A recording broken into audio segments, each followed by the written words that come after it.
би нэг хайрын түүх хуваалцъя. Би X-тэйгээ 3 жил үргэлжсэн. Манай X айгуунуудын дулаахан царайлаг, гоё биетэй, хөгжмийн мэдрэмжтэй, айгуу мэдрэмж сайтай залуу байсан. Бид хоёр 3 жилийн турш ямар ч хэрүүл урал байхгүй, аз жаргалтай, тайван, айгуу гоё үргэлжсэн. Айгуу романтик залуу байсан. Өглөө орой хүрэж өгөн өдөр болгон цэцэг гүгэн тэ. Тэр хүнтэй тэрвэрлэл ингээл байхад бүх зүйл сайхан болох юм шиг. Айгуу тийм гоё мэдрэмж, тийм тайван дулаахан мэдрэмж өгдөг залуу байсан.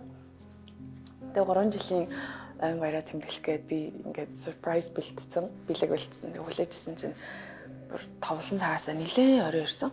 Гайхаал жоох уурч байл ингээд байжсэн чи арайшгүй ирээд бараацсан гэх юм уу? Бараацсан ирээд тэгээд надтай ярих юм байна гэд.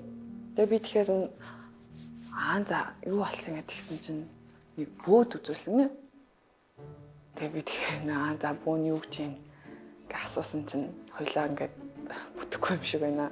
Манай бөө хэлэхдээ чамайг ингээ урд наснда айгу олон эрэгтэй хүний нулимс үзсэн бүсгүй байна. Тэгээд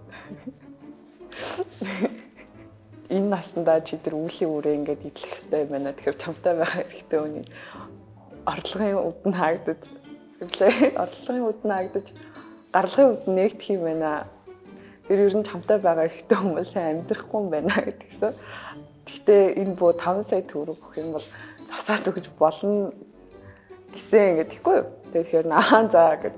Тэгсэн чинь даанч манай найз залууд 5 сая төгрөг байгаагүй. Надад бол нэр 5 сая төгрөг байсан л та. Тэгээ би өөрөө тийм юм итгэдэггүй болохоор тэгээ ер нь л за тэгвэл хоёулаа ер нь ингээд зам руу хөөдөө. Тэгээ бид хоёр салсан. Ер нь салсан ч болсон юм дөө. Харин мөнгө. Одоо нэг гонхилдаг шүү дээ. Одоо бодохоор айгүй инээдтэй. Одоо тэгээ манай хүнтэй ямар хүнтэй суусан юм бол одоо бодвол нөгөө охтуудыг гайхал бөөдөө өсвөлөл явдаг байх та. За баярлаа. Баярлаа.